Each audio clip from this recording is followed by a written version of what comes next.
একটা রোগের নাম, এই জন্য তো একটা জীবাণু দায়ী। সেই জীবাণুটার নাম কি বলেছিলাম?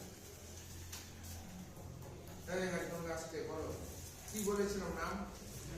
জীবাণুটার নাম পড়ালাম।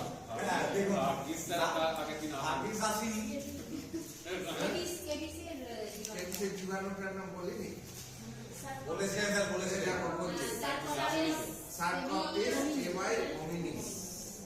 অন্তত সার্কপটিস কেবাই বললেও হবে বলেছিল, লিখে দিয়েছিলাম আগে যে এই রোগটা যে জীবাণু দ্বারা সংক্রমণ ঘটে সেই জীবাণুটার নাম হচ্ছে সার্কপটিস কেবাই হোমিনিস। ঠিক আছে? পেডিকিউলোসিস যখন বডির মধ্যে হয়, বডি হেয়ারে হয়, তখন তাকে কি বলে? পেডিকিউলোসিস যখন পেডিকিউলোসিসটা কি? উকুল। ও যখন বডি লোমেতেও হয়, শরীরের যে লোম আছে সেখানেও হয়। হ্যাঁ স্যার, আমার হয়েছিল।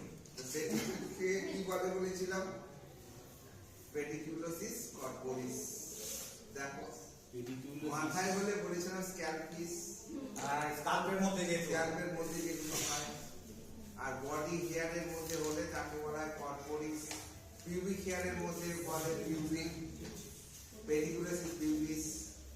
তো এইরকম কতগুলো জিনিস বলে দিয়েছিলাম, বোর্ডে লিখে দিয়েছিলাম, তো তোমরা তাহলে লেখো। পেডিকুলাসিসের ভ্যারাইটি বলিনি? দেখো লেখা লিখেছিস? আচ্ছা, এইবার লাস্ট বলো পেডিকুলোসিস আর স্কেবিসে কি ওষুধ দিয়ে, বাইরে থেকে কি ওষুধ লাগিয়ে আমরা ভালো করেছিলাম? বেনজাইল, বেনজোয়েট আর ল্যাক্টোক্যালামাইনটা তো এমনি অনেক ক্ষেত্রেই ব্যবহার হয়, কিন্তু এই দুটো স্পেসিফিক রোগের জন্য gamma benzene hexachloride, gamma benzene hexachloride বা লিন্ডেন একটা, আর একটা হচ্ছে তোমার আর একটা কি বেনজাইল বেনজোয়েট। এই দুটো ওষুধ দুটোই বাইরে থেকে লাগানো হয়। ঠিক আছে? এবং এই দুটো লাগানোর ওষুধ দিয়ে আমরা এই দুটো রোগের চিকিৎসা করব। ঠিক আছে? ইন্টারনাল মেডিসিন হিসাবে বলেছিলাম যদি অ্যালার্জির প্রবণতা থাকে, খুব চুলকায়, সেই জন্য অ্যান্টিহিস্টামিনিক খাওয়ার জন্য দিতে হতে পারে। হ্যাঁ, এছাড়া এগুলো লাগাতেই থাকবে। ঠিক আছে? তারপরে তোমাদের একটা ওষুধ আছে ক্লোরহেক্সিডিন। আচ্ছা, না তারপরে 6 নম্বরটা ক্লোরহেক্সিডিন। এটাও খাওয়ার ওষুধ নয়, বুঝতে পেরেছো? ক্লোরহেক্সিডিনও একটা বাইরে থেকে লাগাবার ওষুধ। এটা অ্যাকচুয়ালি কি, যত ব্যাকটেরিয়া আছে আমাদের ব্যাকটেরিয়াগুলোকে বাইরে থেকে ধ্বংস করতে পারে। বুঝতে পেরেছো? যেমন ধরো যখন একটা লেবার কেস হচ্ছে, লেবার হবে তো একটা অঞ্চল দিয়ে জিনিসটা বাইরে বেরিয়ে আসবে, যে অঞ্চলটা দিয়ে বাইরে বেরিয়ে আসবে তাকে জীবাণুমুক্ত করে রাখতে হবে, নাহলে যে নতুন অতিথি আসছে সেই ইনফেক্টেড হয়ে পড়বে। সেই জন্য এই একটা লোশন পাওয়া যায় এর ক্লোরহেক্সিডিন। হ্যাঁ, এই লোশন দিয়ে আমরা ওই লেবারের পূর্বে পিউবিক অঞ্চলটাকে পরিষ্কার করতে পারি। আবার এই লোশনটা দিয়ে হ্যান্ড ওয়াশ হিসাবে ব্যবহার করতে পারি বিফোর সার্জারি। যখন সার্জনরা যে মানে অপারেশন করে, হ্যাঁ বেটাডিনও হয়, ক্লোরহেক্সিডিনও হয়, বলছি তো দুটোই একই ইফেক্টিভ ব্যাকটেরিয়া ধ্বংসকারী ওষুধ। ঠিক আছে? বিটাডাইনে কালারিং আসতে পারে, হাত খারাপ হয়ে যেতে পারে, হ্যাঁ, কেউ সব করে আর এতে হাত ধুতে যাবে বিটাডাইন, কিন্তু এটাতে কালারলেস, এটা জলের সঙ্গে ইজিলি মিশে যায়। 0.1% হিসাবে আমরা মাউথ ওয়াশ হিসাবে ওটা ব্যবহার করতে পারি। ক্লোরহেক্সিডিন মাউথ ওয়াশ পাওয়া যায়। মাউথ, মুখের মধ্যে কোনো ইনফেকশন হলে পরে তাকে জীবাণুমুক্ত রাখতে, মাড়ি, গাম বা দাঁতের কোনো ইনফেকশন, সেখানে দেবে ক্লোরহেক্সিডিন মাউথ ওয়াশ পাওয়া যায়।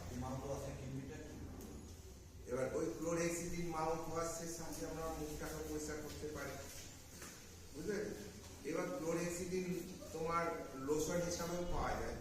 20% লোশন হিসাবে আমরা এক্সটার্নাল যত ইনজুরিজ আছে, যত স্কিনের উপরে লিশন আছে, কোনো ক্ষত হোক, আলসার হোক, পোড়া হোক, কার্বনকেল হোক, কেটে যাওয়া, ছিঁড়ে যাওয়া, সেটা যাতে পেকে না যায়, সেটা যাতে ইনফেক্টেড না হয়, অ্যান্টিব্যাকটেরিয়াল হিসাবে তোমার ওই লোশন দিয়ে আমরা ওই উন্সগুলোকে এক্সটার্নালি অ্যাপ্লাই করতে পারি।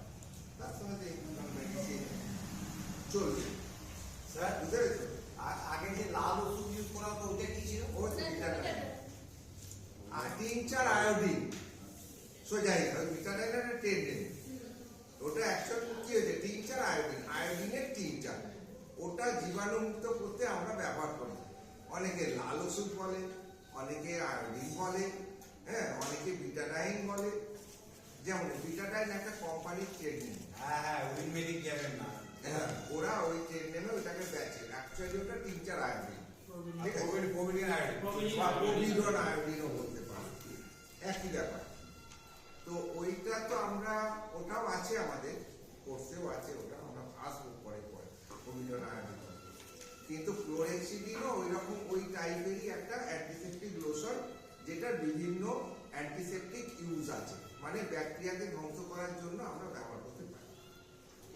আর একটা ইম্পর্টেন্ট ওষুধ দেওয়া আছে 7 নম্বরে, সেটা হচ্ছে ক্লোরোকুইন। ক্লোরোকুইন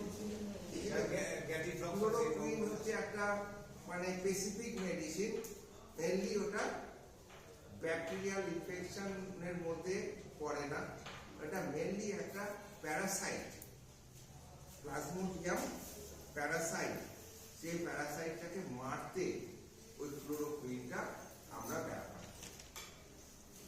এবার এই প্যারাসাইটের ইতিহাস আমাদের একটু জেনে নিতে হবে, কারণ প্র্যাকটিস অফ মেডিসিনে ম্যালেরিয়া বলে তোমাদের একটা রোগ আছে, জ্বর আছে, আরো ভালো কথা বলে জ্বর, বিভিন্ন ধরনের জ্বর হয় তো, টাইফয়েড জ্বরের নাম শুনেছ, ডেঙ্গু জ্বরের নাম শুনেছ, সেরকম ম্যালেরিয়াও একটা জ্বরের নাম, ঠিক আছে। তাই জ্বর হলে পরে মোটামুটি ম্যালেরিয়া, ডেঙ্গু, টাইফয়েড এইসব কথায় আমরা চিন্তা করি, ইনফ্লুয়েঞ্জা। তো এখানে কালা জ্বর বলে তো একটা জ্বর আছে। অবশ্যই কালা আজার, রোগটার নামই কালা আজার, ঠিক আছে। ওটা হচ্ছে ডনোভাইন, ইসমেনিয়া ডনোভাইন বলে একটা জীবাণু আছে, তার প্রভাবে ওইটা হয়। একটা স্যান্ড ফ্লাই বলে এক ধরনের ডাঁশ আছে, মাছ, যারা এই রোগটাকে ছড়ায়। ম্যাক্সিমাম ব্রয়লারেরই এটা হয়, কারণ তারা গরু, ওই মাছিটা গরুর গায়ে বেশি বসে, এবং ওর জীবাণুটা, তোমার ডনোভাইনিক জীবাণুটা ওরাই বহন করে। সেটা এবার ওরা দুধ যখন দুধতে যায়, ওই মাছির কামড় ওরাই বেশি খায়, যার জন্য গয়লাদের ওটা বেশি হয়, কালা আজার রোগটা, ঠিক আছে। ওটা একটা রোগ, ওটাও মেডিসিনের একটা অংশ। এখন আর হয় না নাকি স্যার? নেই, এখন তো স্যার আমাদের এখানে আর হয় না কালা জ্বর। এখন আর গরু কোথায়, খাটাল কোথায়, আর ডাঁশ কোথায়, কালা জ্বরের লাস্ট হবে সিজন কি ছিল করে? 25 হবে মাস কি করে? আমরা এক্সপোজারই করি না, ওই মাছিটার এক্সপোজারে আমরা আসতেই পারি না, যার জন্য আমাদের এখন আর হয় না। আপনার মাছি বেশি না? হ্যাঁ, হ্যাঁ। হ্যাঁ? তো যাকে আমরা সরে যাচ্ছি, আমাদের মেন এ হচ্ছে তোমার যেটা বলছিলাম, সেটা হচ্ছে ম্যালেরিয়া। ম্যালেরিয়াটা সম্বন্ধে আমরা মেডিসিনের একটু অংশ আমি লিখে দিচ্ছি, এটা জেনে রাখবে, তবে সুবিধা হবে। যদি বলে ম্যালেরিয়া কি,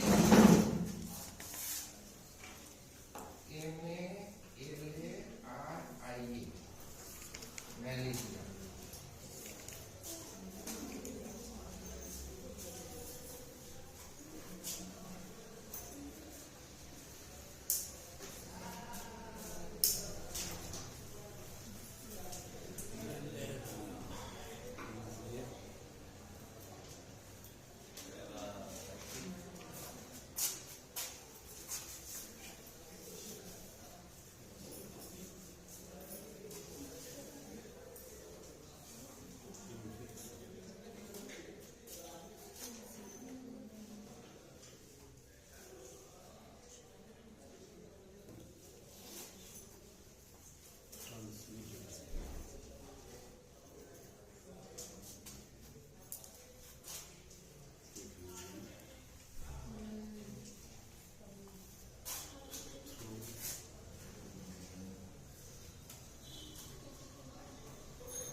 ম্যালেরিয়া? বলে malaria is a parasitic infection transmitted to human through the bite of an infected female Anopheles mosquito. ঠিক আছে? তো এটা হচ্ছে একটা প্যারাসাইটিক ইনফেকশন, তার মানে এর পেছনে একটা প্যারাসাইট দায়ী, সেটা হচ্ছে প্লাজমোডিয়াম।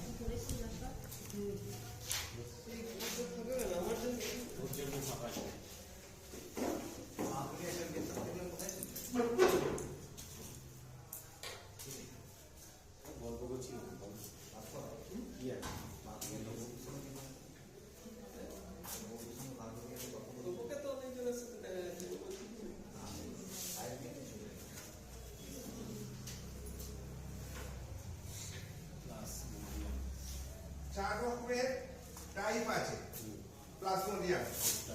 যে ভাইরাস হচ্ছে তার মধ্যে সবচেয়ে কমন। হ্যাঁ, 4 types of parasite are responsible for malaria. 4 রকমের প্যারাসাইট ম্যালেরিয়ার জন্য দায়ী। তারা কারা? 1 নম্বর হচ্ছে প্লাজমোডিয়াম ভাইভ্যাক্স, 2 নম্বর হচ্ছে প্লাজমোডিয়াম ফ্যালসিপেরাম,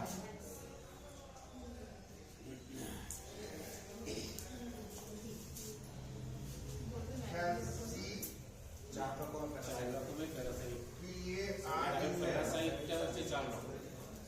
এই যে প্যারাসাইট, যেখানে যে প্যারাসাইটিক ইনফেকশন, ম্যালেরিয়ার 4 ধরনের প্যারাসাইটিক ইনফেকশনে সংগঠিত হয়। একটা হচ্ছে প্লাজমোডিয়াম ভাইভ্যাক্স, একটা হচ্ছে প্লাজমোডিয়াম ফ্যালসিপেরাম। এই দুটো হচ্ছে মোস্ট কমন। এবার অনেক সময় এইগুলো মিলেমিশে হয়, তারপরে মিক্সড ইনফেকশন, MIXED। দুটো যখন একসাথে একটা রোগীর মধ্যে দেখতে পাওয়া যায় তখন তাকে বলা হয় মিক্সড ইনফেকশন। এছাড়াও আরো দুটো আছে, একটা হচ্ছে প্লাজমোডিয়াম ওভালি,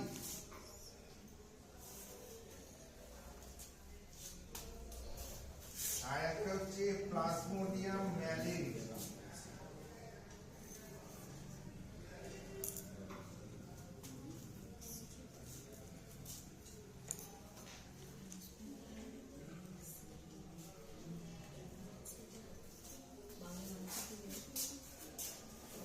এবারে 4 ধরনের ম্যালেরিয়াল প্যারাসাইটের নাম বলো, তখন তোমরা এই 4 ধরনের প্যারাসাইটের নাম বলবে। একটা হচ্ছে plasmodium vivax, plasmodium falciparum, plasmodium ovale আর প্লাজমোডিয়াম ম্যালেরি। যখন একটা রোগীর মধ্যে ভাইভ্যাক্স এবং ফ্যালসিপেরাম দুটোই একসাথে ইনফেকশন ঘটে তখন তাকে বলা হয় মিক্সড ইনফেকশন।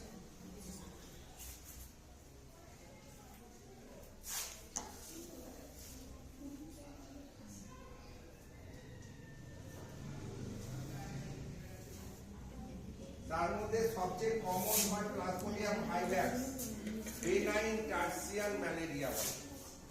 প্লাজমোডিয়াম ভাইভ্যাক্স দ্বারা যে ম্যালেরিয়াটা হয় তাকে বলা হয় বেনাইন টার্সিয়ান ম্যালেরিয়া। আর 2 নম্বর হয় প্লাজমোডিয়াম ফ্যালসিপেরাম, যেটাকে আমরা বলি ম্যালিগন্যান্ট ম্যালেরিয়া বা সেরিব্রাল ম্যালেরিয়া। ঠিক আছে? এইটাই হচ্ছে যত রোগী মারা যায় ম্যাক্সিমাম এই প্রজাতিটা খুব ডেঞ্জারাস। ফ্যালসিপেরাম এই কি করে, তোমার ব্লাডে তো এফেক্ট করে, তার সঙ্গে সেরিব্রামকে অ্যাটাক করে, যার জন্য রোগী মারা যায় বেশি। সেই জন্য এটাকে বলা হয় ম্যালিগন্যান্ট ম্যালেরিয়া বা সেরিব্রাল ম্যালেরিয়া। কিন্তু যখন মিক্সড হয় তাহলে তো তখন তো দুটো ইয়েই পাওয়া যায় শরীরে, তাহলে তো সেটাকে কি ম্যালেরিয়া বলা হবে? হয়তো মিক্সড ইনফেকশন, Mixed ম্যালেরিয়া তো অবশ্যই। তাহলে তো সেটা ফ্যালসিপেরাম যেটা আপনি বললেন যে ম্যালিগন্যান্ট ম্যালেরিয়া, এর থেকেও তো ডেঞ্জারাস মিক্সড হতে পারে। হ্যাঁ, এর থেকেও তো ডেঞ্জারাস মিক্সড হতে পারে। না হতে পারে। ধরো এই ভাইরাসটাই প্রমিনেন্ট আছে, ওর সঙ্গে ফ্যালসিপেরাম যুক্ত হয়েছে। হ্যাঁ, এবার যেহেতু এটা কেন ডেঞ্জারাস হবে না? ভাইব্যাক্সটা যখন হচ্ছে আমি তো তখনই তো কেয়ার নিতে শুরু করে দিচ্ছি। আচ্ছা আমি তখন তো ক্লোরোকুইন চালু করে দিয়েছি। আচ্ছা তারপরে ফ্যান্সিপিয়াম ঢুকলো, ওসিনামিনায় পাইমাকুইন দিল। আর তো কিছু নয়। তার মানে আমি আর এখানে যে যদি প্রথম থেকে ফ্যান্সিপিয়াম তখন আমি প্রথম প্রোটেকশন দিই, সে তো চলে গেছে ফ্রেন্ডে, বুঝতে পেরেছো? তাকে এফেক্ট করে দিচ্ছে। তার মানে সে ডেঞ্জারাস হচ্ছে না বেশি, মিক্সের থেকেও ডেঞ্জারাস বেশি। আচ্ছা আচ্ছা স্যার প্রথমে তার মানে প্রথমে ভাইবাক্স অবশ্যই যখনই মিক্সড হয় না সেই ক্ষেত্রে প্রথমে ইনিশিয়ালি ভাইরাসটাই, সেইখানে ভুগতে ভুগতে পরবর্তীকালে এই জীবাণুটা ঢুকতে পারে এই প্যারাসাইট। হ্যাঁ, ওরকম কোনো নিয়ম নেই কতদিন পরে হবে কতদিন আগে হবে কোনো ব্যাপার নেই। একটা যখন রোগ ঘটে প্রসেস ওয়াইজ ঘটে যায়। সেম অ্যাজ যেমন টাইফয়েড যেমন প্রথমে জ্বর থেকে একটা সিম্পল জ্বর থেকে হচ্ছে প্যারাসিটামল দিচ্ছি, অ্যান্টিবায়োটিক দিচ্ছি, খাচ্ছে খাচ্ছে যখন দীর্ঘদিন ধরে হয়ে যাচ্ছে তখন পুরো টাইফয়েড ব্লাড টেস্ট করলাম, দেখা গেল ওর হয়েছে টাইফয়েড। বুঝতে পারলেন? টাইফয়েডটা প্রথমে হয় না। প্রথমে কি টাইফয়েড হতেও পারে, আমরা তো দেখিনি। আমরা তো প্রথমে কি করি, কমন ইনফেকশন হয়েছে, ইনফেক্টিভ ফিভার হয়েছে, একটা সিম্পটোম্যাটিক ওষুধ দেবো, একটা অ্যান্টিবায়োটিক দিয়ে দেবো, ব্যাকটেরিয়াগুলো বেঁচে যাবে, দাঁড়িয়ে বুঝছেন? বলছি টাইফয়েডের সঙ্গে ম্যালেরিয়া দিয়ে ফেলছে। হ্যাঁ, এই দেখো এটা হলো, এরপরে স্টেপে আমি চলে যাচ্ছি। অনেক কোশ্চেন চলে এসছে ওদের মনের মধ্যে, সেগুলোকে নিরসন করে চল। হ্যাঁ, এবার হচ্ছে তোমার ম্যালেরিয়া হলে পরে কি হয়? ম্যালেরিয়া হলে পরে কি হয়? সিমটমস অফ ম্যালেরিয়া নাকি? ইন্টারমিটেন্ট, যেটা মেন সিমটম, আমি তো অনেক সিমটম বলবো, INTERMITTENT, intermittent fever. Intermittent fever হয়। ইন্টারমিটেন্ট ফিভারটা কি জিনিস সেটাকে আমাকে আবার একটা গ্রাফের সাহায্যে আমি দেখাচ্ছি। এদিকে ধরো টেম্পারেচার, দাদা পেন কতজন আছে? পেন না এদিকে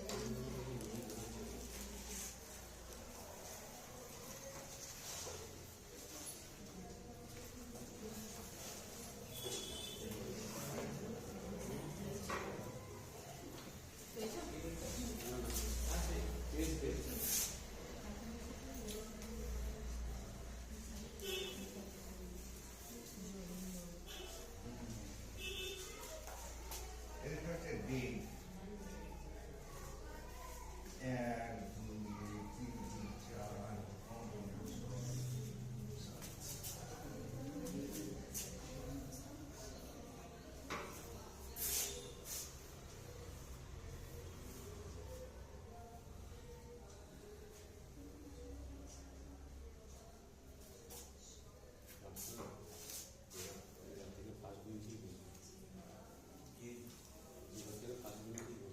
মাথা খারাপ হয়ে যাবে।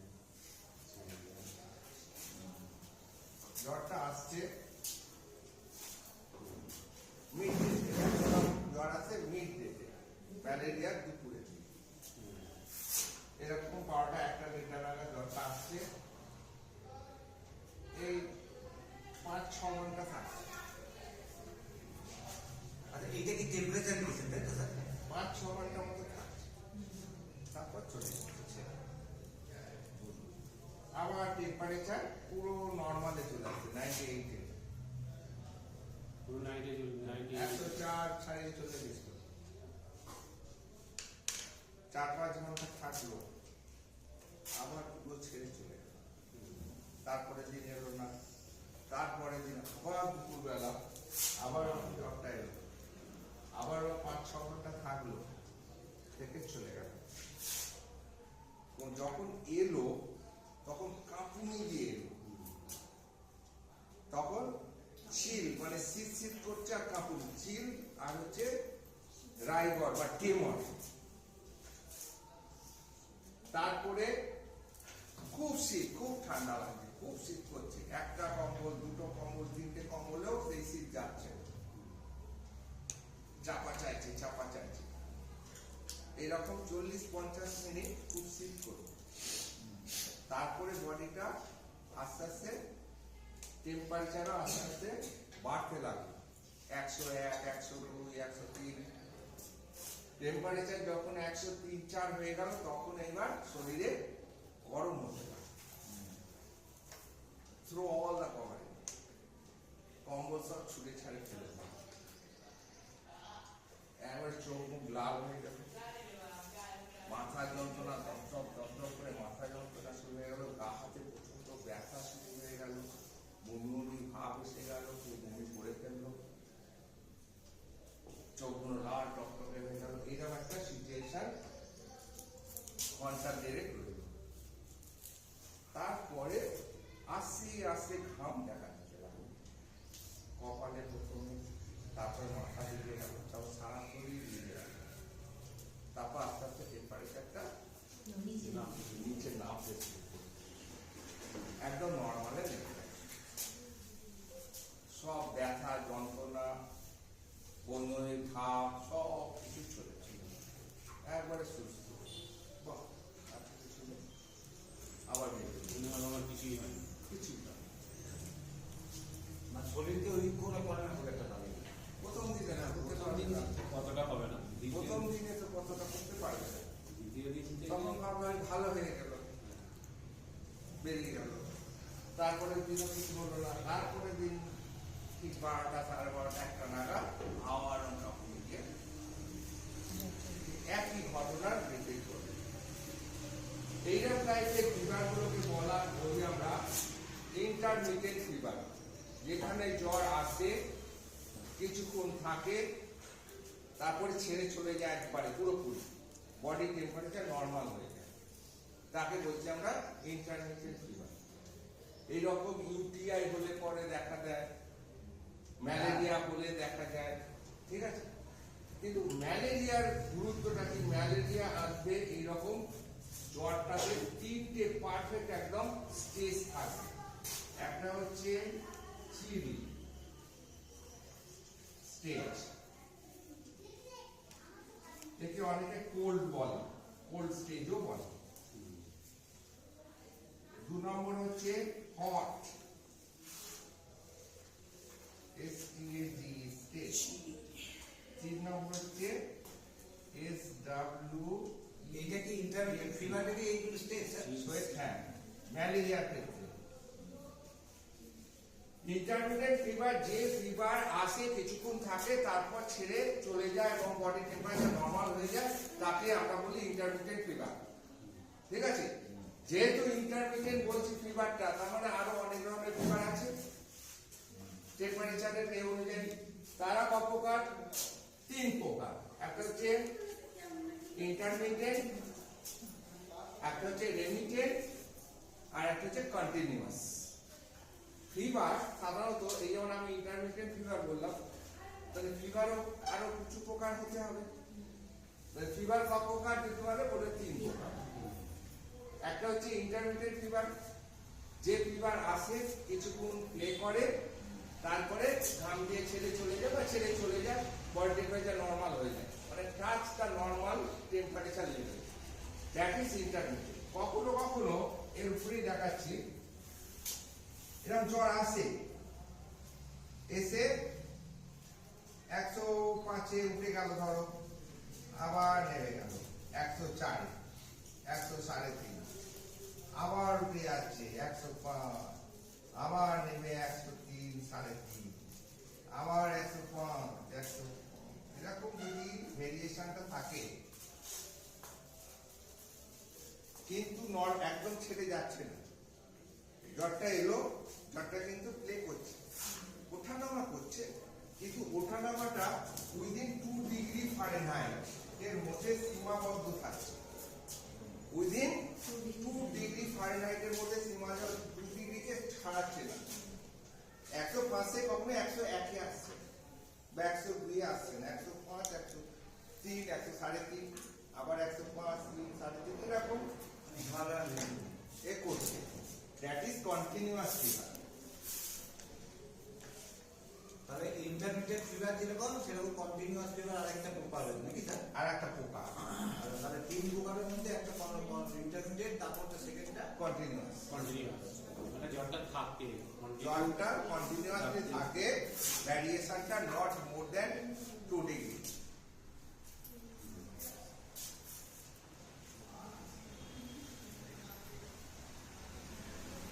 রেমিটেন্স বলে একটা ফিভার আছে,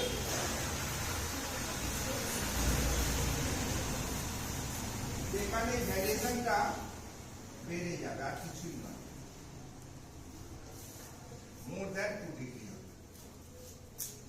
যখন টেম্পারেচারটা এলো একবারে ছেড়ে চলে গেল না, রয়ে গেল 104 হলো, আবার 101 এ নেমে গেল, 100 তে নেমে গেল, আবার 104 এ উঠলো, কি 103 এ উঠলো, আবার 100 তে বা 101 এ নেমে গেল। অর্থাৎ 2 ডিগ্রি ছাড়িয়ে যখন ওঠানামা হচ্ছে তখন তাকে বলছি রেমিটেন্ট। যখন 2 ডিগ্রি কমে ওঠানামা চলছে তখন তাকে বলছি কন্টিনিউয়াস। ঠিক আছে? আর যখন একবারে আসছে এসে একবারে ছেড়ে চলে যাচ্ছে তখন তাকে বলছি ইন্টারমিডিয়েট ফিভার, যেটা টিপিক্যালি আমরা দেখতে পাই ম্যালেরিয়াতে। এবং এই ইন্টারমিডিয়েট ম্যালেরিয়ার ক্ষেত্রে ইন্টারমিডিয়েট ফিভারটার 3টে স্টেজ। ম্যালেরিয়ার ক্ষেত্রে, শুধুমাত্র ম্যালেরিয়ার ক্ষেত্রে এই ইন্টারমিডিয়েট ফিভারটার 3টে স্টেজ থাকে। কি কি?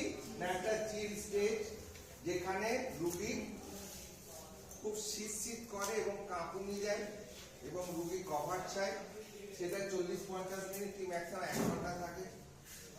তারপরে টেম্পারেচার বেড়ে গিয়ে 104-105 এ উঠে যায়, তখন পেশেন্ট গরম বোধ করে, সেই জন্য সমস্ত কভার ফেলে দেয়, শরীর পুরো মানে কি বলবো, মানে যত ধরনের হাই ফিভার হলে পরে সিমটম গুলো থাকে সব সিমটম গুলো সেই সময় বর্তমান থাকে। অর্থাৎ মাথা দপ দপ দপ দপ করে যন্ত্রণা হয়, চোখ মুখ লাল হয়ে যায়, গা হাতে প্রচন্ড ব্যথা হয়, বমি বমি ভাব হয়, বমি হয়, যত ধরনের সিমটম গুলো ওই হট স্টেজের মধ্যে আমরা দেখতে পাই।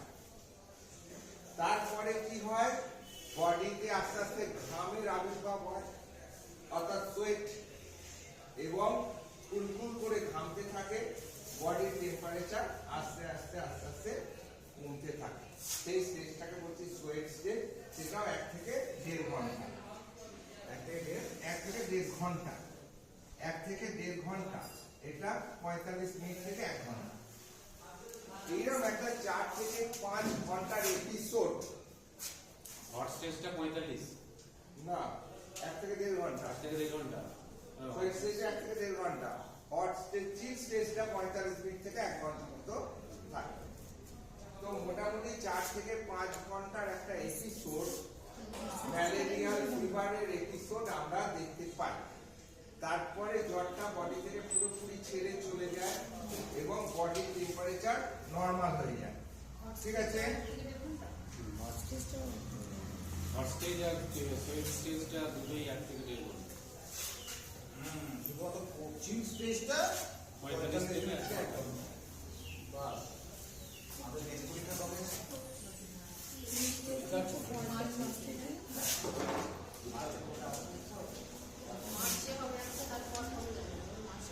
আপনাদের 5টা হয়ে যাবে।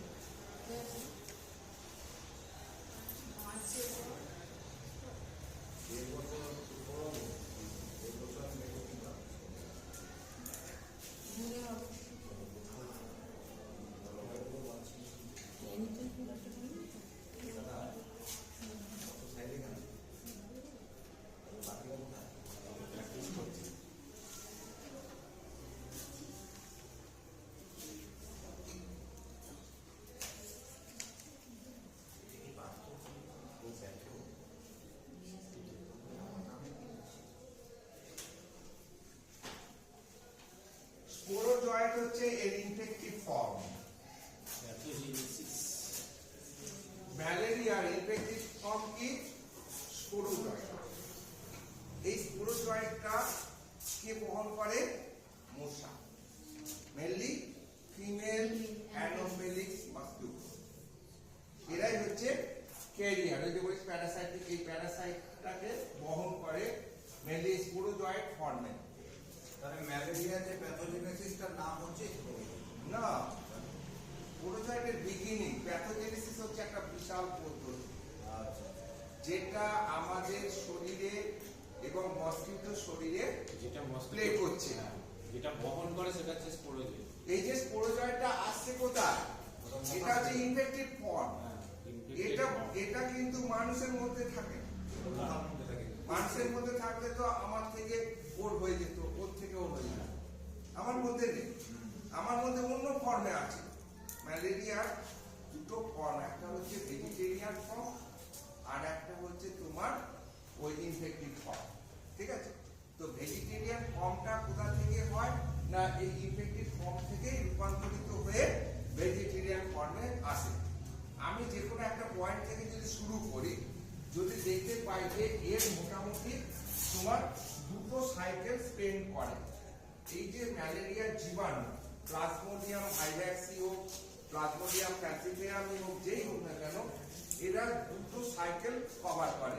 একটা হচ্ছে human cycle, HUMAN, human, CYCLE, আর একটা হচ্ছে মসকিউটো সাইকেল। এই দুটো সাইকেল একে অপরের পরিপূরক। এই দুটো সাইকেল সম্পূর্ণ না হলে এই রোগটা ছড়াতে পারবে না বা বংশবৃদ্ধি করতে পারবে না। সেই জন্যে আমরা এই রোগটা কন্ট্রোল করার জন্য আমাদের এই দুটো সাইকেলের মধ্যে একটা সাইকেলকে অফ করতে হবে। তো মানুষকে তো আমি মেরে ফেলতে পারি না, সেটা আমি যদি মসকিউটো সাইকেলটাকে অফ করে দিই তবে কিন্তু এই রোগটা ছড়াতে পারবে না। সেই জন্য এই রোগটার কন্ট্রোলিং প্রোগ্রামে দেখবে মসকিউটো কন্ট্রোলটাই হচ্ছে মেন। অর্থাৎ মশা থেকে যদি আমি হিউম্যান বডিকে বাঁচিয়ে রাখতে পারি তবে এই রোগটা একটা রোগী থেকে আরেকটা রোগীতে ছড়িয়ে পড়তে পারবে না, আইসোলেটেড হয়ে পড়বে। ফলে এই রোগীটা ভালো হয়ে গেলে আর অন্য কোনো রোগী খুঁজে পাওয়া যাবে না। সেই জন্য আমাদের মশাকে কন্ট্রোল করতে গেলে কি কি করতে হবে? মশাই টানাতে হবে। মশার দুটো জিনিস, একটা হচ্ছে মশার বংশবৃদ্ধি রোধ করা, আর একটা হচ্ছে মশার বাইট থেকে হিউম্যান বডিকে রক্ষা করা। ঠিক আছে, তো এবার মশার বাইট থেকে হিউম্যান বডিকে আমরা কিভাবে রক্ষা করি? একটা বলেই ছিল, মসকিউটো নেট যদি আমরা ইউজ করি ঘুমাবার সময় তবে এই মশা আমাদের কামড়াতে পারবে না, এক নম্বর। দু নম্বর হচ্ছে যদি আমরা কোনো ভেপার হোক বা কয়েল হোক বা মশা তাড়াবার যদি ইকুইপমেন্ট যদি আমরা ইউজ করি বা ক্রিমই হোক, অনেক ক্রিম পাওয়া যায় বডিতে মাখলে পরে মশা কামড়াতে পারবে না। বা অনেক ভেপার আছে, মানে ওই কি বলে গো, গুডে, তারপরে অল আউট আউট এসব কিরম আছে না, লিকুইড লিকুইড, এটা একটা ওর মধ্যে যদি তাপ প্রবাহ দিই ওটা ভেপার হয়ে ছড়াতে থাকবে, ওডোমস। ঠিক আছে, ওডোমস। ওই ভেপারের সাহায্যে আমরা মসকিউটোকে তাড়াতে পারি। কয়েল পাওয়া যায় কিছু, ওই কয়েলের ধোঁয়া তারা মশাকে সারাতে পারে। কিচ্ছু পারে না। অথবা নেট, উইন্ডো নেট, ডোর নেট, এই ব্যবহার করে আমরা ঘরটাকে মশা মুক্ত করতে পারি। অথবা ফুল স্লিপ জামা প্যান্ট, মানে আমি কোনো স্কিনের অংশ রাখলাম না, তা কভার করে দিলাম, তো তার মতো কামড়াতে পারবে না। সেরকম কভারিং আমরা যদি ইউজ করি, তো এইরকম পদ্ধতির মাধ্যমে মশার কামড় থেকে যদি আমরা হিউম্যান বিংকে প্রিভেন্ট করতে পারি, মশা যারা যদি কামড়াতে না দিই, তবে এই স্পোরোজয়েটটা আমার হিউম্যান শরীরে আসতে পারবে না। কারণ এই স্পোরোজয়েটটা না আসা অবধি আমার কিন্তু ম্যালেরিয়া হবে না। আর এই স্পোরোজয়েটটা ভয়ঙ্কর করে কে? Female অ্যানাফিলিস mosquito. যেটা কোথা থেকে এলো, কেমন ভাবে এলো, সেইটা জানতে পারলে তুমি অনেকটা প্যাথোজেনেসিস এর জেনে ফেলবে। যেমন ধরো একটা মশা ইনফেক্টেড হয়েছে স্পোরোজয়েট দ্বারা, সে কিভাবে ইনফেক্টেড হয়েছে? কোনো একটা হিউম্যান বিং এর ম্যালেরিয়া হয়েছে, তার সে ব্লাড নিয়েছে। এইবার নেয়ার ফলে কি হয়েছে, মানুষের শরীরে যে ম্যালেরিয়ার জীবাণুগুলো থাকে তারা ভেজিটেরিয়ান ফর্মে থাকে, অর্থাৎ এদের মেনলি মেরোজয়েট ফর্মে থাকে। এবং এই মেরোজয়েট গুলো কোথা থেকে লিভার থেকে। লিভারে কোথা থেকে এলো? মসকিউটো বাইট করার ফলে এই স্পোরোজয়েডটা যখন হিউম্যান বিংয়ের মধ্যে প্রবেশ করালো, একটা সুস্থ মানুষের থেকে কামড়ালো, একটা রোগগ্রস্ত মানুষের থেকে রক্ত নিয়েছিল, সেখান থেকে মেরোজয়েড নিয়েছিল, নিয়ে ওর শরীরে একটা সাইকেল কমপ্লিট হলো, সেটাকে বলা হচ্ছে জেনেটিক সাইকেল। এই জেনেটিক সাইকেল কমপ্লিট করার পরে তার প্রোডাক্ট লাস্ট অব্দি দাঁড়ালো স্পোরোজয়েড। ওই জেনেটিক সাইকেলের ফলে অসংখ্য স্পোরোজয়েড তৈরি হলো, এইটুকু বলি। সেই স্পোরোজয়েডটা একটা থলির মধ্যে থাকে ইউকারিওট বলে, সেটা বাস্ট করলো, অসংখ্য স্পোরোজয়েড ওর স্টমাকের মধ্যে রিলিজ হয়ে গেল, সেখান থেকে মাইগ্রেট করে ওর স্যালাইভারি গ্ল্যান্ডের মধ্যে ওই স্পোরোজয়েডগুলো এসে জমা হলো। এবার যখন ও স্টিং দিয়ে যখন ও কামড়াচ্ছে, তখন ওই স্যালাইভারি গ্ল্যান্ডের স্টিং দিয়ে সুস্থ মানুষের শরীরে এই স্পোরোজয়েডটা ঢুকে গেল।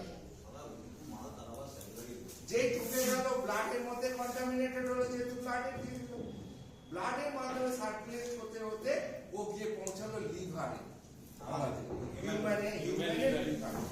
লিভারে গিয়ে ওই স্পোরোজয়েড মাল্টিপ্লিকেশন শুরু করলো, করে কি করলো না অসংখ্য মেরোজয়েড তৈরি করলো। মেরোজয়েড সমৃদ্ধ একটা তৈরি হলো, তারপরে ইউকারিওট, ওখানে ওই ইউকারিওট লিভারের মধ্যে বাস্ট করলো, অসংখ্য মেরোজয়েড রিলিজ করলো, সে ব্লাডের মাধ্যমে জেনারেল সার্কুলেশনে চলে গেল। এইবার এই যে মেরোজয়েড গুলোর মেন খাবার কি? এরা সবসময় খাবার খুঁজবে এবার, কারণ আরো তারা মাল্টিপ্লিকেশন করবে। কারণ ওদের যেমন টিবি পলিসাস স্পঞ্জি প্যারেনকাইমা হচ্ছে ওদের ফেভারিট খাবার, সেই জন্য ওরা ঢুকে লাংসকে পেট করে স্পঞ্জ গুলোকে খায়, প্যারেনকাইমা সেল গুলো খায়। সেরকম এদের হচ্ছে মেন খাবার হচ্ছে হিমোগ্লোবিন। এবার যেহেতু এদের মেন খাবার হিমোগ্লোবিন, এরা খুঁজছে ব্লাডের মধ্যে কোথায় হিমোগ্লোবিন আছে, ব্লাডে কোথায় হিমোগ্লোবিন থাকে? আরবিসির মধ্যে। তার মানে ওই সেলটাকে আমাকে আক্রমণ করতে হবে। তখন ওরা কি করলো? আরবিসিটাকে আক্রমণ করলো, আরবিসি ইনভেড করে ভেতরে ঢুকে গেল, ঢুকে গিয়ে ওই হিমোগ্লোবিনটা ঘুরে ঘুরে খেয়ে ওখানেও মাল্টিপ্লিকেশন অসংখ্য আরো মেরোজয়েডের সৃষ্টি করলো। আরবিসিটা ফেটে গেল, আবার মেরোজয়েড বেরিয়ে পড়লো, আবার খোঁজ খোঁজ করে আরো সব প্রচুর তো আরবিসি সেল আমাদের, সব আরবিসি সেলের মধ্যে ঢুকে ঢুকে এরকম হিমোগ্লোবিন খেতে লাগলো, আর ওই আরবিসি গুলোকে নষ্ট করতে লাগলো। ফলে আমাদের শরীরে রক্তের অভাব, রক্ত যে অ্যান্টিডেট ম্যালেরিয়া হলে পরে অ্যানিমিয়া হয়, এলে পরে হিমোলাইটিক জন্ডিস হয়। কারণ ওই যে খাচ্ছে ফেলছে, ফেটে যাচ্ছে, যখন সপ্তাহরা খেতে পারছে না, হিমোগ্লোবিন কিছু তো লিভারেট হয়ে যাচ্ছে, ফলে বিলিরুবিনেরও পরিমাণটা বেড়ে যাচ্ছে। তার ফলে হিমোলাইটিক জন্ডিসের পরবর্তীকালে দেখা যায় হ্যাঁ ডেঙ্গু আসবে না, কারণ ম্যালেরিয়া। আর কি না প্লেটলেট, এখানেও হয় প্লেটলেট, এরা প্লেটলেটকেও ধ্বংস করে, ফলে আমাদের শরীরে রক্তে প্লেটলেটের পরিমাণও কমে যায়। এই যে আমরা তো মেনলি জানি ডেঙ্গুতে কমে, ডেঙ্গুতে কমে, কিন্তু ম্যালেরিয়াতেও কমে, কিন্তু ম্যালেরিয়াতে সাপোর্টিং ওয়েতে কমে। আর অন্যান্য অনেক আমরা জিনিস পাবো যার মাধ্যমে ইজিলি ডায়াগনোসিস করে ফেলতে পারবো, বুঝতে পেরেছো? তো ওটা বড় কথা নয়, আমরা প্যাথোজেনেসিসে আসছি। ওরা যখন এরকম খেতে লাগলো, সেই সময় যদি কোনো মসকিউটো বাইট করে, রক্তে তো মেরোজয়েড গুলো থাকবে, মেরোজয়েড গুলো শরীরে চলে গেল, চলে গিয়ে ওই মেরোজয়েড গুলো ওদের শরীরে তোমার না এ হয়ে গেল, ডিসক্রিমিনেট হয়ে গেল, মানে দুটো আলোক বলে সৃষ্টি করে, ওখানে মেনলি গ্যামেটোজেনেসিসের সৃষ্টি হয়। ওই মেরোজয়েড গুলো ভেজিটেরিয়ান ফর্ম, মশার শরীরে গিয়ে দু ধরনের গ্যামেট সৃষ্টি করে দিল, একটা হচ্ছে মাইক্রোগ্যামেট আর একটা হচ্ছে ম্যাক্রো। এবার এই দুটো, একটা হচ্ছে মেল প্রকৃতির, একটা ফিমেল প্রকৃতির, এই দুটো গ্যামেটের মিলন ঘটে, মানে কি বলে ওটাকে ফার্টিলাইজেশন, ফার্টিলাইজেশন ঘটে। ফার্টিলাইজেশনের ফলে তৈরি করে জাইগোট, ওই জাইগোটটা মাল্টিপ্লিকেশন করে, মাল্টিপ্লিকেশন করে একটা বড় থলি তৈরি করে ইউকারিওট। এই ইউকারিওটের মধ্যে এবার ওই যে সেলগুলো অসংখ্য স্পোরে পরিণত হয়, ফলে ওই স্পোর সমৃদ্ধ ইউকারিওট যখন পরিপক্ক হয় ও বাস্ট করে মশার ওই স্টমাকের মধ্যে, তখন সমস্ত স্পোরগুলো রিলিজ হয়ে যায়, নিয়ে আবার এই স্যালাইভারি গ্ল্যান্ডে আবার ও যখন কামড়াচ্ছে হিউম্যান বিংকে, ওই স্পোরোজয়েড আবার ঢুকিয়ে দিচ্ছে। এই সাইকেল এগেইন হচ্ছে, বুঝলে?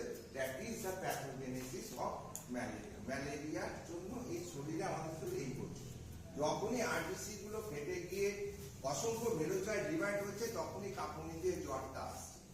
এবার ওই মেরুজয়েড গুলো যখন আরবিসি ছেলের মধ্যে এবং লিভারে রিএন্ট্রি করে নিচ্ছে, জ্বরটা চলে যাচ্ছে। আবার যখন মেরুজয়েড গুলো ওরকম বাসে আবার ব্লাডের মধ্যে হুড় করে পরিমাণে বিশাল হয়ে যাচ্ছে, তখন আবার কাঁপুনি দিয়ে জ্বর আসছে। এইরকম ভাবে প্যাথোজেনেসিস আমাদের ম্যালেরিয়ার এতে ঘটতে থাকছে এবং আমার বডিটা আস্তে আস্তে ডিস্ট্রয়েড হচ্ছে। বুঝতে পারছি, আমার রক্ত কমে যাচ্ছে, আমার অ্যাবিলিটি কমে যাচ্ছে, আমার এএসএ আছে, আমার আস্তে আস্তে জন্ডিস গ্রো করছে, আমার আস্তে আস্তে অ্যানিমিয়া গ্রো করছে, এরকম ডিটোরিয়েট করতে থাকছে।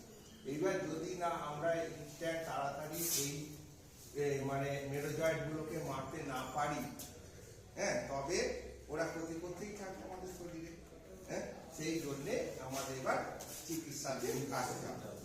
এবার দেখবো কটা কাজ আছে। দুটো বাজে আমি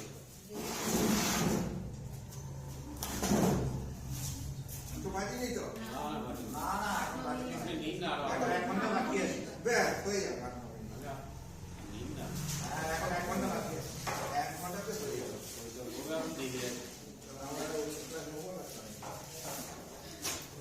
লেখো ক্লোরোকুইন, একটু লিখে নাও তো। ক্লোরোকুইন কেমন? ওই খাবারে না সঙ্গীরা না, ওইটা লেখো আগে, ওই যেটা বললাম ক্লোরেক্সিলিনটাকে লিখে নাও, আমরা বাদ চলে যাবো। ক্লোরেক্সিলিনটা একটু লিখে নাও, ক্লোরেক্সিলিন।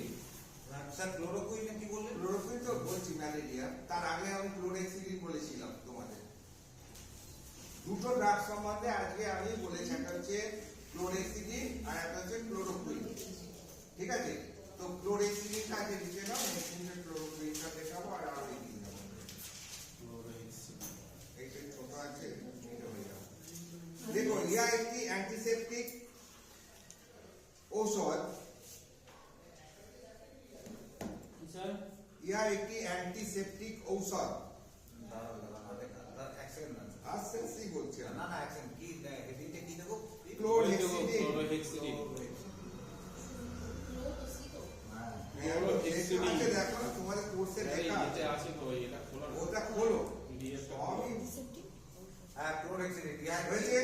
না হলে বাংলায় লিখে রেখে দাও ক্লোরহেক্সিডিন, পরে বুঝিয়ে নেবে। হ্যাঁ হ্যাঁ ক্লোরোহেক্সিডিন আছে আর ক্লোরোকুইন ঠিক আছে, লেখো ইহা একটি অ্যান্টিসেপটিক মেডিসিন যেটা স্কিনের উপর বাহ্যিক প্রয়োগ করা হয়। এই একটি অ্যান্টিসেপটিক ওষুধ অ্যান্টিসেপটিক ঔষধ যেটি স্কিনের উপরে বাহ্যিক প্রয়োগ করা হয়,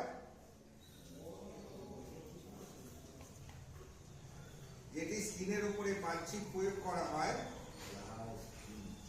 যেটি স্কিনের উপরে বাহ্যিক প্রয়োগ করা হয় এবং যাহা বিভিন্ন প্রকার ব্যাকটেরিয়ার বিরুদ্ধে কাজ করে তাদেরকে মেরে ফেলতে পারে। বিভিন্ন প্রকার ব্যাকটেরিয়ার উপর ক্রিয়া করে তাদেরকে মেরে ফেলতে পারে। ব্যাস এই হচ্ছে ইন্ট্রোডাকশন। স্যার বাহ্যিক ব্যবহার করা হয় তারপরে কি বললেন?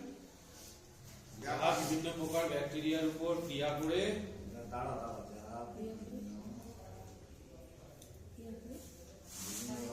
তাদেরকে মেরে ফেলতে পারে, ফেলতে পারে ব্যাকটেরিয়াগুলোকে মেরে ফেলতে পারে। মেরে ফেলতে হয়েছে? দাঁড়া স্যার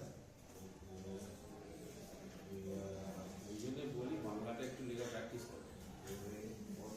ব্যাকটেরিয়াকে মেরে ফেলতে পারে। হয়েছে? কেন এটা ইন্ট্রোডাকশন। এবার লেখো ব্যবহার, use. When should it be used? কখন ক্লোরোহেক্সিডিন ব্যবহার করবে বা কিসে কিসে ব্যবহার করবে? হ্যাঁ, 1 নম্বরে লেখো সুপারফিশিয়াল স্কিন ইনফেকশন। ফিশিয়াল স্কিন ইনফেকশন যেমন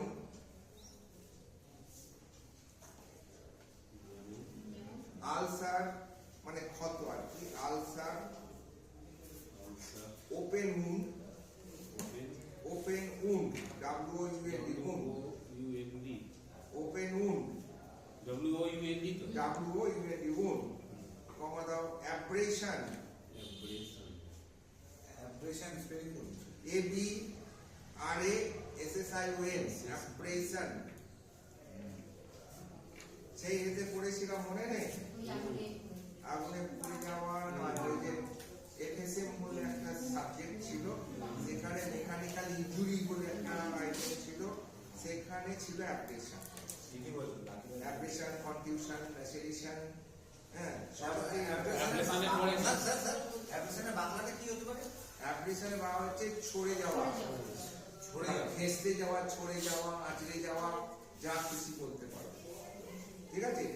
boil, abrasion, boil, abscess, carbuncle, boil, abscess, carbuncle, carbuncle spelling কি? CURBANCLE, কার্বনকাল।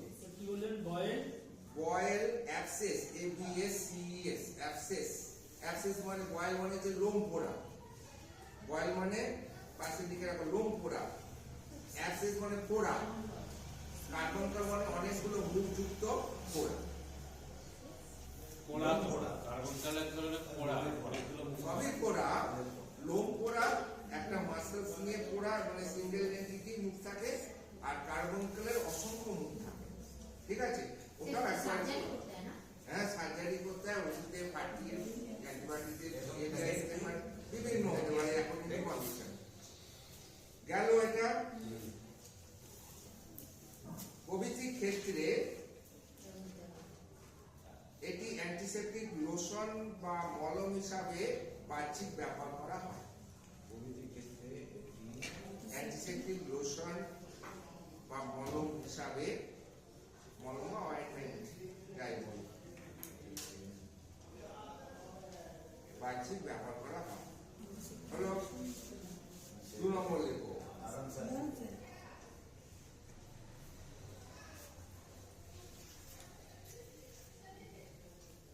ব্যবহার করা, তারপর কি বললেন? কি দেখো?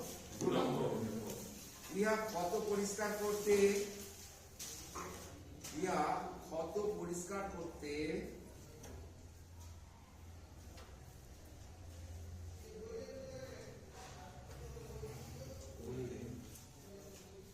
কত পরিষ্কার করতে, লেবারের সময় এক্সটার্নাল জেনিটালিয়া জীবাণুমুক্ত করতে, লেবারের সময় এক্সটার্নাল জেনিটালিয়া দাঁড়ান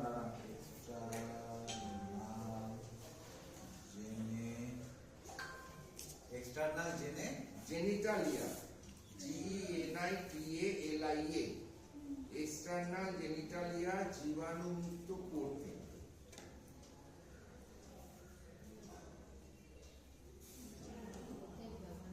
হ্যাঁ এটি লোশন হিসাবে এক্সটার্নাল জেনিটালিয়া জীবাণুমুক্ত জীবাণুমুক্ত করতে, করতে এটি লোশন হিসেবে। একটু ব্রেন খাটায়, জীবাণুমুক্ত করতে অ্যান্টিসেপটিক লোশন হিসাবে এর ব্যবহার আছে।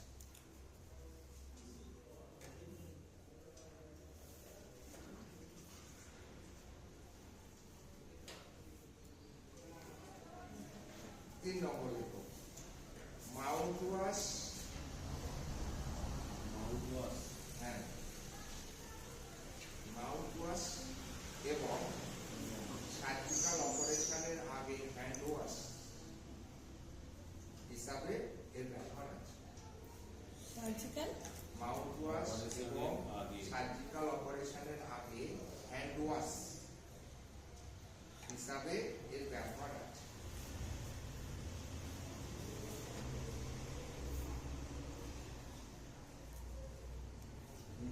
ব্যবহৃত হয়।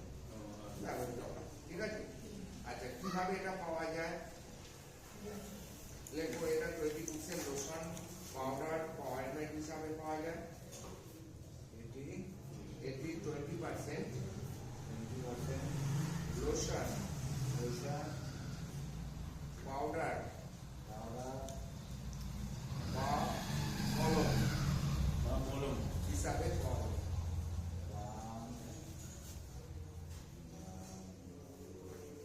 অর্থাৎ 20% এর একটা প্রিপারেশন হয় যেটা এক্সটার্নাল মানে ointment হলো অ্যাপ্লিকেশন 20% হিসাবে আমরা ইউজ করি। ঠিক আছে, যেটা এক্সটার্নাল অ্যাপ্লিকেশন হিসাবে ব্যবহৃত হয় সেটা সবসময় 20% হিসাবেই পাই। এবার এক্সটার্নাল অ্যাপ্লিকেশন আমি লোশন হিসাবে ব্যবহার করতে পারি, পাউডার হিসাবে ব্যবহার করতে পারি, মলম হিসাবেও ব্যবহার করতে পারি বা অয়েন্টমেন্ট হিসাবে ব্যবহার করতে পারি। বোঝা গেল পরিষ্কার হলো? এইবারে 0.5% সলিউশন হাত ধোয়ার জন্য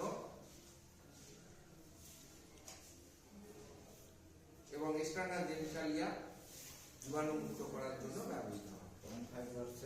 0.5% সলিউশন ওই যে বললাম সার্জারির আগে হাত ধোয়ার জন্য ব্যবহার করা হয়, হ্যান্ড ওয়াশ এবং হ্যান্ড ওয়াশ এবং এক্সটার্নাল জেনিটালিয়া পরিষ্কার করার জন্য ব্যবহৃত হয়। হলো আর 0.1% মাউথ ওয়াশ হিসাবে 0.1% মাউথ ওয়াশ হিসাবে ব্যবহৃত হয়। এটা কম দামে স্যার মুখে দেওয়া হয় তো? মুখে না, মুখে হলে কম পরিমাণে দেওয়ানো হয় যাতে বেড়ে চলে গেলেও ক্ষতি যাবে না। সাইড এফেক্ট সাধারণত নেই, তবে কোনো কোনো ক্ষেত্রে অ্যালার্জি, র্যাশ, ইরিটেশন এগুলো দেখা দিতে পারে। সাইড এফেক্ট জেনারেলি থাকে না, তবে কোনো কোনো ক্ষেত্রে অ্যালার্জি, র্যাশ এবং ইরিটেশন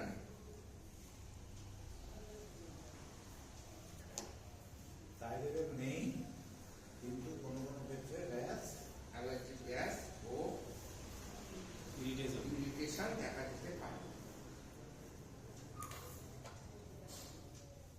প্রিকশন কি নেবে? দাঁড়ান স্যার।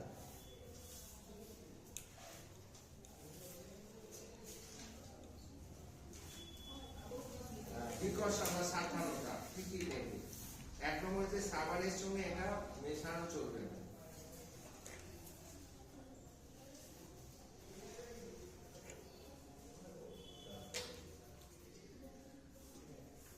মেশানো যাবে না। 2 নম্বর দেখো কর্কযুক্ত ফাইলে এটা রাখা যাবে না। হ্যাঁ কর্ক আর এখানে সোলার এক ধরনের ছিটি থাকতো, বোতলের মুখে দেওয়া হতো, তারপরে কর্ক ওই রকম হ্যাঁ, সিঙ্গেল মল্টে পাওয়া যায়। কর্কযুক্ত ফাইলে এটি রাখা যাবে না বা রাখা চলবে না।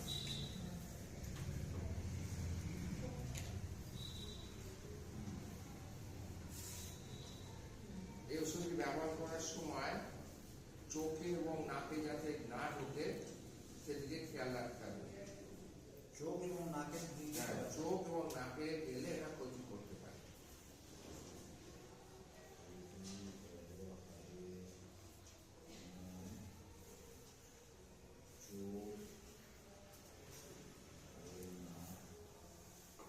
দেখে লাগে। আর লাস্ট হচ্ছে ডাইলিউশন 2 দিনের বেশি রাখা উচিত। ডাইলিউশন করে যে 1%, তারপরে 0.5% যে ডাইলিউশন করে হাত দেওয়া, ওটা 48 ঘন্টা অবধি কাজ করবে, তারপরে ওটা নষ্ট হয়ে যাবে। সেটা 2 দিনের বেশি রাখা উচিত। ডাইলিউশন ফর্মে এটি 2 দিনের বেশি রাখা উচিত। যা ব্যবহার করতে 2 দিনের মধ্যে করে ফেলতে হবে। ঠিক আছে? এর সঙ্গে ড্রাই কুল প্লেসে এগুলো রাখতে হবে, ওষুধটা যাতে ঠিক থাকে, বাচ্চাদের থেকে দূরে রাখতে হবে, সূর্যের আলো থেকে প্রোটেক্ট করে রাখতে হবে। এইসবগুলো একটা বেটা যত আছে যে যা পারবে দূরে দেবে। ব্যাস চল।